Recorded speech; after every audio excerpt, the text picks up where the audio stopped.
Bueno, para este territorio muy sensible al desarrollo que existe, sobre todo de los motores, de los vehículos, que ha traído muchos problemas, creemos que la energía humana es la solución número uno para el tema del transporte y la movilización en la isla. La importancia de esta ciclovía tiene relación con pilotear o experimentar una intervención de movilidad sustentable, caracterizada por un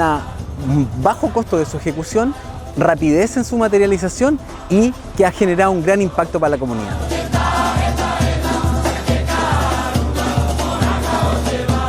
Jangaroa no es tan grande, si bien hay muchos vehículos motorizados, ya sea moto o auto, creo que la bicicleta es la solución para lo que sea, o sea, incentiva el deporte, descongestionas las calles,